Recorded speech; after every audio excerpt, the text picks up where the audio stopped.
ایک پہاڑی علاقے میں ایک چھوٹا سا لڑکا روحان اپنے والد کے ساتھ چل رہا تھا۔ راستہ اونچا نیچا تھا اور ہوا بہت تیز چل رہی تھی۔ روحان کھیلتا ہوا آگے بڑھ رہا تھا کہ اچانک وہ پھسلا اور زمین پر زور سے گر گیا۔ آہ! اس نے درد سے چیخ مار کر کہا۔ وہ حیران رہ گیا جب پہاڑوں سے بھی وہی آواز واپس آئی۔ آہ! روحان ڈر گیا۔ اس نے غصے میں چیختے ہوئے کہا، تم کون ہو؟ پہاڑوں سے گونج آئی، تم کون ہو؟ یہ سن کر وہ مزید غصے میں آ گیا اور چلایا، بے وقوف! جواب آیا، بے وقوف! روحان اب رونے لگا اور اپنے والد کے پاس آیا۔ ابا، یہ کون مذاق کر رہا ہے؟ والد نے مسکراتے ہوئے کہا، بیٹا یہ گونج ہے۔ پہاڑ وہی لوٹاتے ہیں جو تم ان کو دیتے ہو۔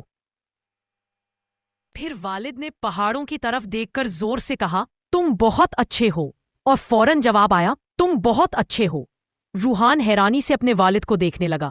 والد نے پیار سے اس کے کندھے پر ہاتھ رکھ کر کہا، زندگی بھی ایسی ہی ہے بیٹا۔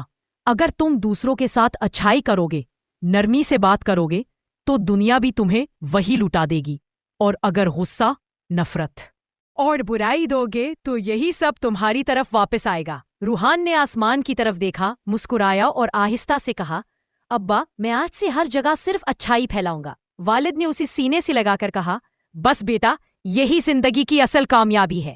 اور مورل سبق، دنیا وہی لوٹاتی ہے جو تم دیتے ہو۔